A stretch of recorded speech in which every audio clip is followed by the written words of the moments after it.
Good afternoon, this is your captain speaking with just a little flight information. We're flying at an altitude of 37,000 feet and our airspeed is 400 miles an hour. The worst mid-air collision in the history of aviation occurred because of language barriers and outdated radar equipment.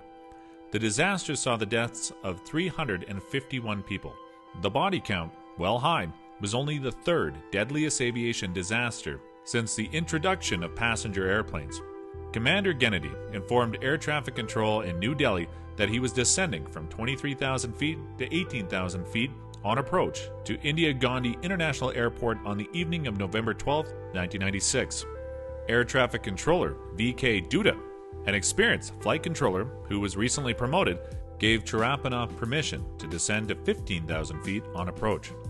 The plane's pilot confirmed that Kazakh Airlines Flight 1907, an Ilyushin 76 model airplane, would go to 15,000 feet.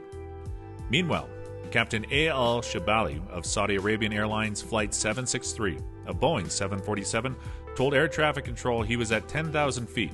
Duda gave him permission to ascend to 14,000 feet. Flight 763 left New Delhi 3 times per week, and the crew of Boeing 747 knew the routine and was right on time. The Kazakh plane was coming into the airport, while the Saudi plane was departing it. Air traffic control told the Kazakh pilot that there was another plane 14 miles away. Controllers on the ground assumed both planes would cross paths separately by 1,000 feet. They were wrong.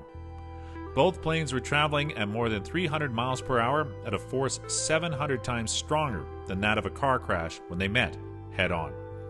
From Duda's outdated radar, he saw 2 points that signified each aircraft become one and disappear. To anyone else on the ground, they saw a tremendous fireball in the dusk sky over the Chakri-Dadri region outside of New Delhi. People in surrounding villages saw huge chunks of airplanes land in their fields at around 6:40 p.m. local time. Debris rained down over an area 6 miles wide. Surprisingly, as many as 3 or 4 people may have survived the initial impact, but then died shortly after the planes hit the ground. One witness said, "I saw this fireball like a giant burst of gas on fire, followed by a sound that was greater than any clap of thunder anyone ever heard. Immediately following the crash, emergency crews and the news media reached the chaos. There was a smell of burnt flesh and dead bodies everywhere. Flaming debris was still hot and the wreck was hard to navigate. Most of the victims were Indian nationalists. There were 312 people on board the Saudi 747 and 39 in the much smaller Kazakh plane." Primary radar, and it's a fairly old one, probably installed somewhere in 70s, I believe 73 or so, roughly about. Exact date I'm not aware right now. And this being a very old equipment, the echo, the radar echo which we get is not up to the mark, firstly. Secondly, being a primary equipment only, we do not get any information regarding the heights of the aircraft.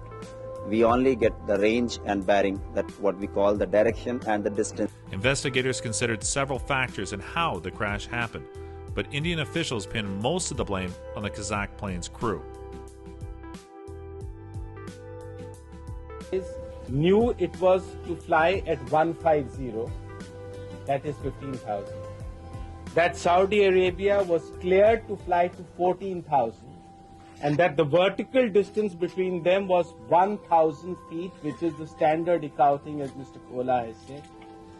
That both the planes were aware of each other's approach, especially the Kazakhstan airline, which asked question on what is the distance now between us. Which are coming into India or going out of India from the CIS countries. We have little trouble with them. Earlier also, it has been on record as such. That is, these aircraft normally do not maintain actually the height which has been assigned to them. They are either a little higher or a little lower than. And it could be probably because their equipments are basically in the matrix system. Saying that the Air Force did not clear the civil aviation for an alternative route, but this has been denied by the Air Force. Even if there was one corridor, the corridor is wide enough for the controller to ensure a lateral separation when he sees the 2 aircraft going head-on.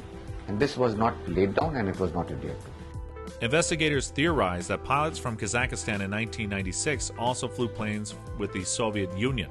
Soviets used the metric system, but as air traffic control in New Delhi gave instructions in English units, Instead of meters above the ground, air traffic told both planes to ascend or descend to a certain level in feet. The Kazakh crew also didn't understand English very well. Based on the transcripts of the communications between the ground and the crews, air traffic control acted appropriately. Controllers on the ground warned both pilots that there was another plane in the area. Both planes knew there was another plane in the field of view and that they were approaching each other quickly. Technology, or lack thereof, also played a part in the crash. In June 1st, 1996, all planes flying over Indian airspace were supposed to have upgraded transponders that would alert pilots to nearby airplanes. The Saudi plane had such a transponder, but technology on the ground in New Delhi wasn't ready for the technological upgrade. The radar needed to communicate with the transponder wasn't installed yet, so the proximity alert system wasn't working. The ultimate blame lay with the Kazakh pilots who descended his plane to below 15,000 feet without permission from the control tower. Because of a lack of technological upgrades, there was no way to know if the planes were at their correct altitude, as prescribed by air traffic control. The mid-air collision over Chakri Dadri ranks as the third worst air disaster in history at 351 deaths. Number 2 occurred on August 12, 1985, when 520 people died following explosive decompression on board Japan Airlines Flight 123. The 747 crashed into a mountain 32 minutes after the cabin lost its air pressure. The deadliest crash happened on March 27, 1977.